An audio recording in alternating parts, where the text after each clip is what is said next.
بسم اللہ الرحمن الرحیم۔ شروع اللہ کے نام سے جو بڑا مہربان اور نہایت رحم کرنے والا ہے۔ رات کو یہ ایک لفظ پڑھ کر سو جائیں، صبح اٹھ کر دیکھ لینا بستر کے نیچے دولت پڑی ہوگی۔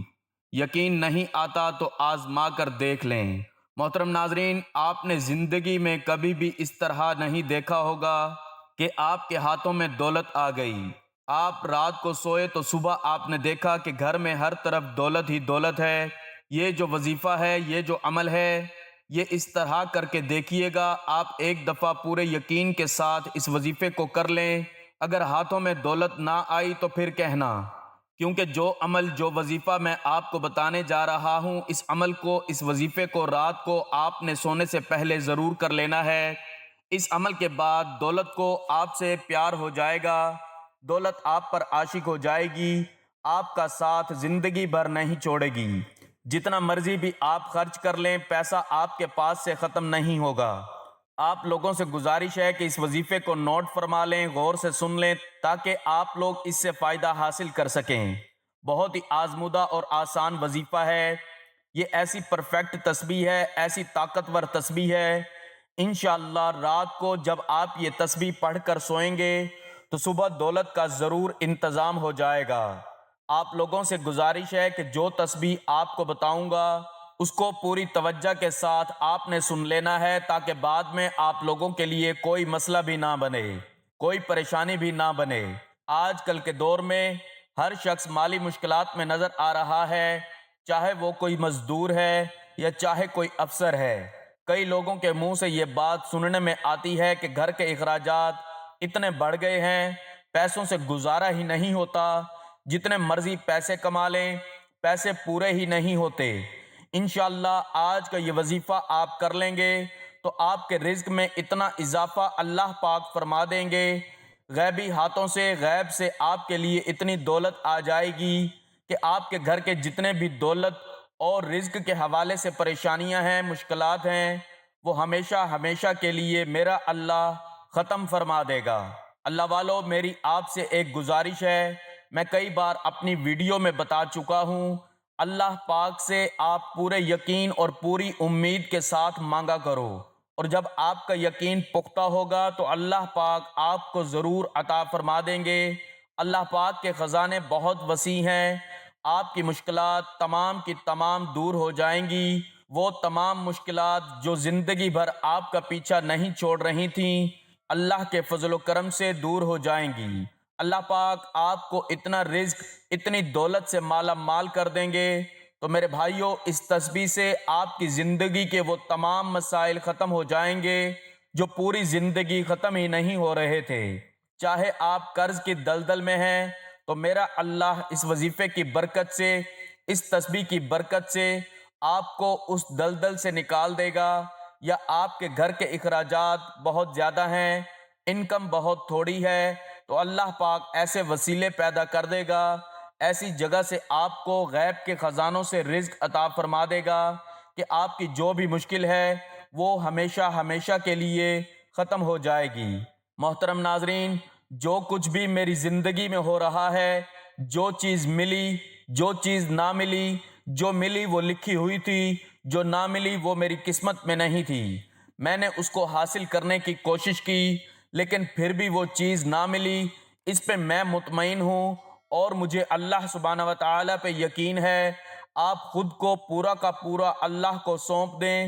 جو شخص اپنے آپ کو سارا کا سارا اللہ کو سونپ دیتا ہے، اللہ اس کے تمام معاملات کو اپنے ہاتھ میں لے لیتے ہیں کہ اگر کوئی چیز میرے دو دانتوں کے بھی درمیان ہے اور وہ مجھے نہیں ملنی تو نہیں ملنی، اور اگر کوئی چیز دو پہاڑوں کے اندر ہے، یعنی پہاڑوں کے نیچے ہے، چھپی ہوئی ہے، مخفی ہے، اور اگر وہ مجھے ملنی ہے تو پھر مجھے ہی ملنی ہے۔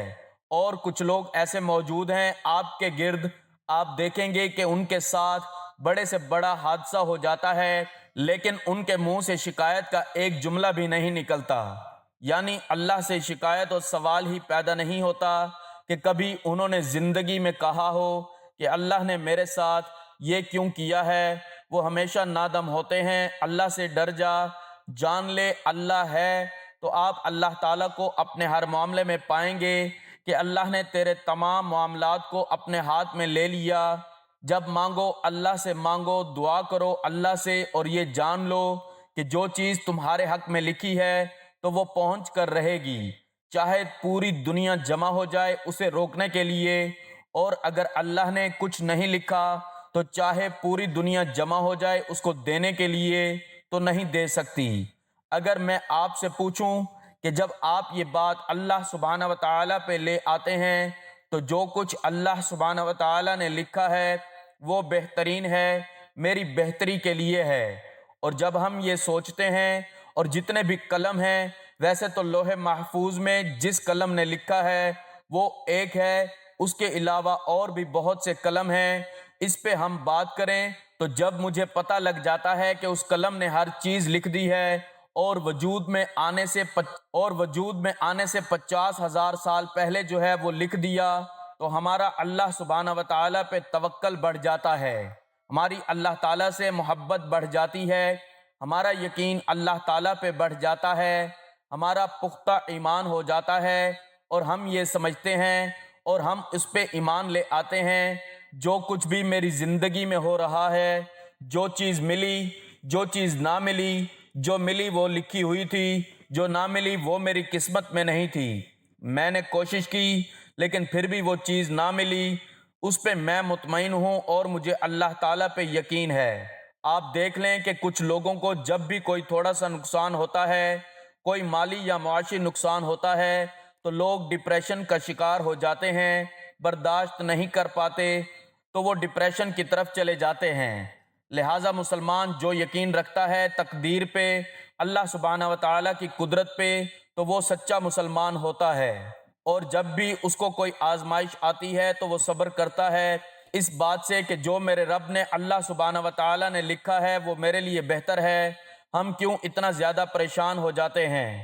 کبھی کبھی ہم شکوہ کرنے لگ جاتے ہیں اور ہم یہ سوچنے لگتے ہیں ایسا کیوں ہوا، ایسا نہیں ہونا چاہیے تھا، کاش میں ایسے کر لیتا تو ایسے ہو جاتا، ویسے کر لیتا تو ویسے ہو جاتا۔ یہ تو اللہ تعالیٰ کا کام ہے نا، ہم نے تو اپنی کوشش کر لی، ہم نے تو اپنا بہتر دے دیا، اب جو چیز نہیں ملی تو اس پہ اتنا زیادہ سوچنے کی کیا ضرورت ہے؟ جب ہم اللہ پر پختہ یقین نہیں رکھتے تو ہماری زندگی میں مشکلات بڑھتی ہیں۔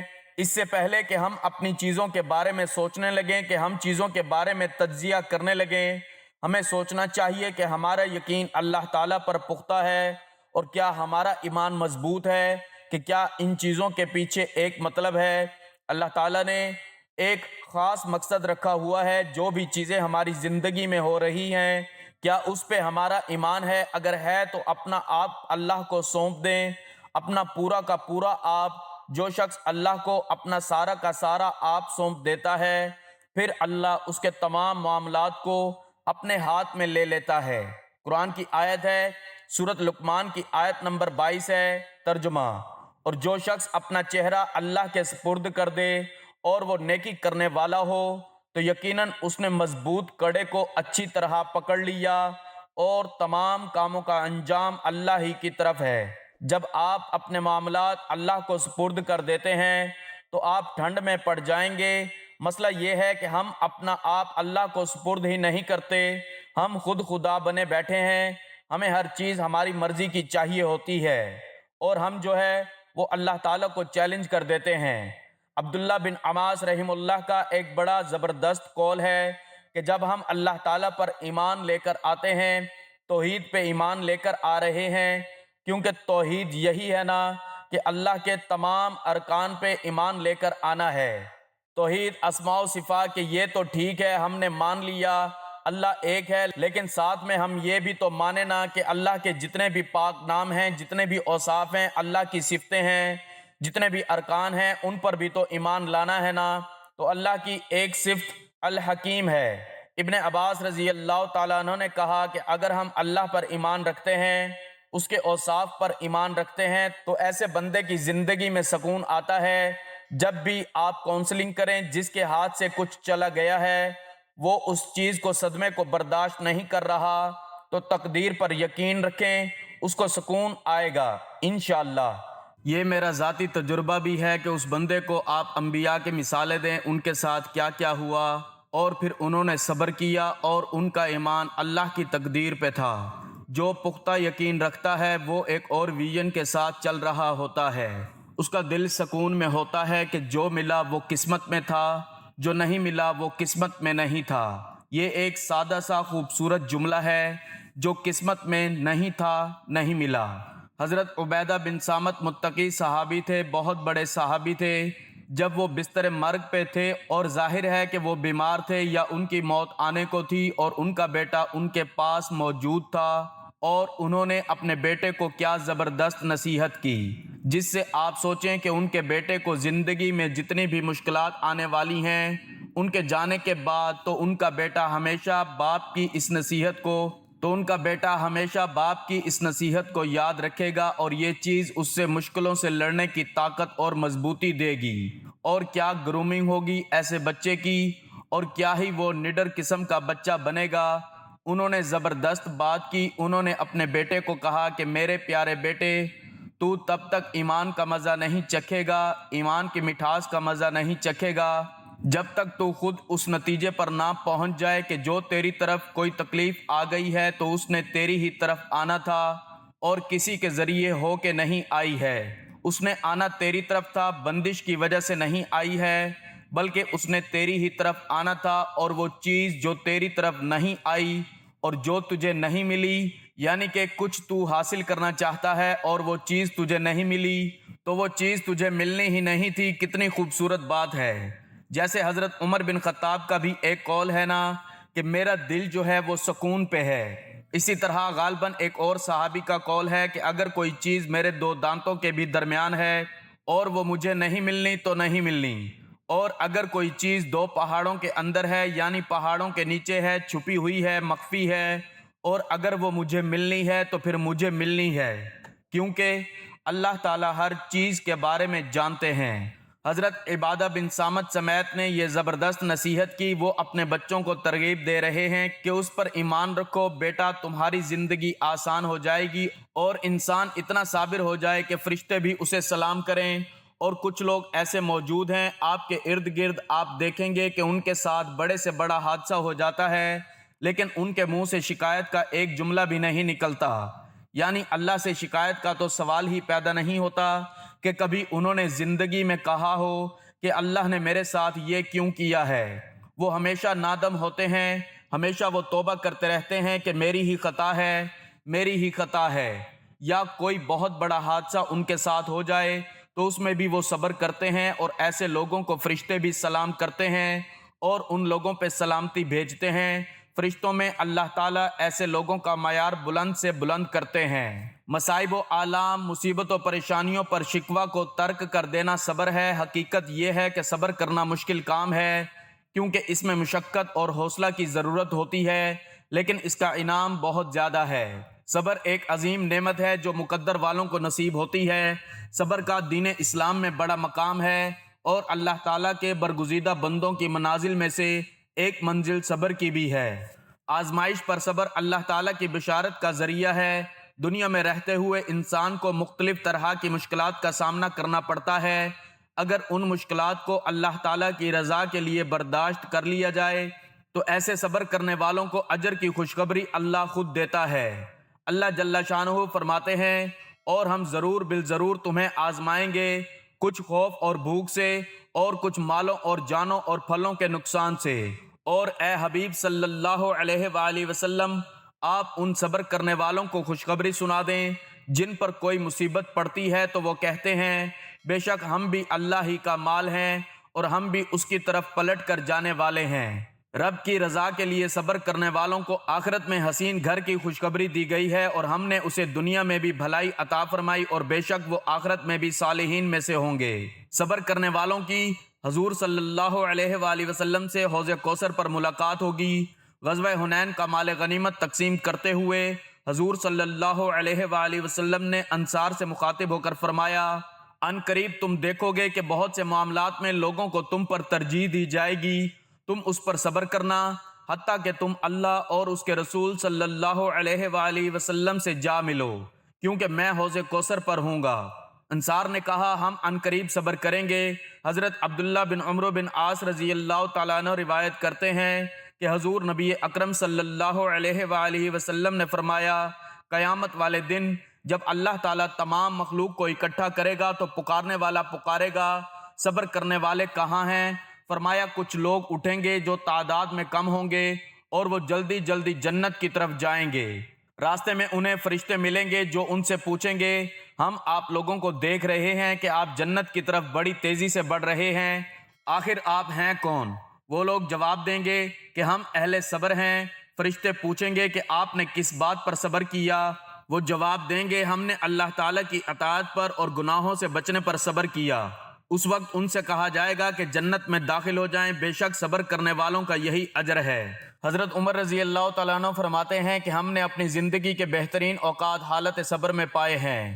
حضرت انس بن مالک رضی اللہ تعالیٰ عنہ روایت کرتے ہیں کہ نبی کریم صلی اللہ علیہ وآلہ وسلم ایک عورت کے پاس سے گزرے جو قبر پر رو رہی تھی۔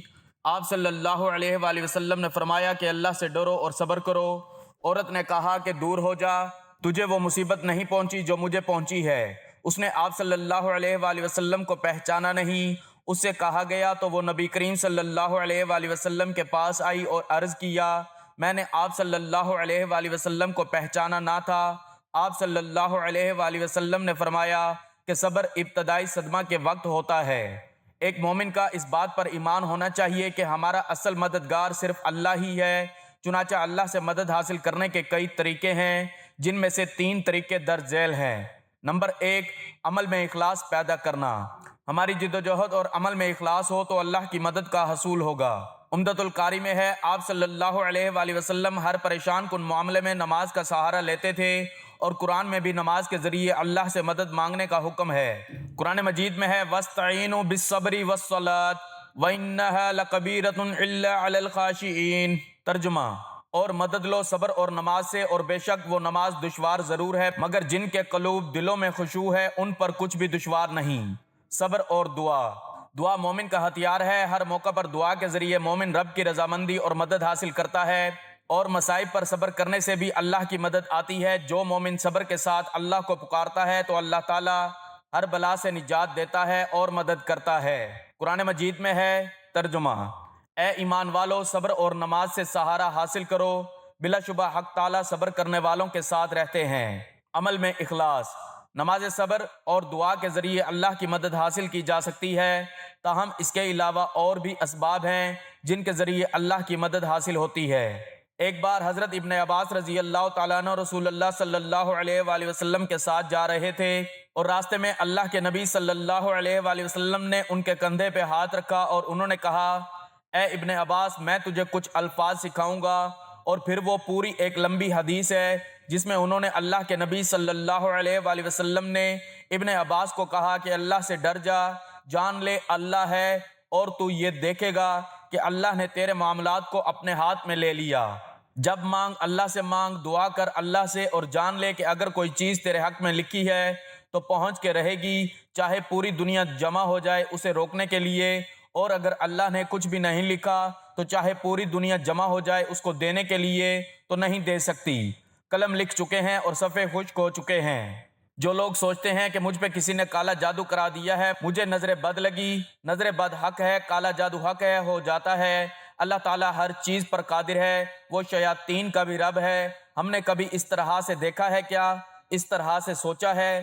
جب ہم نے اس طرح سے نہیں سوچا تو پھر ہم پریشان ہو جاتے ہیں، لیکن اگر ہم صرف یہ سوچ لیں تو ہم کتنے پرسکون ہو جائیں گے۔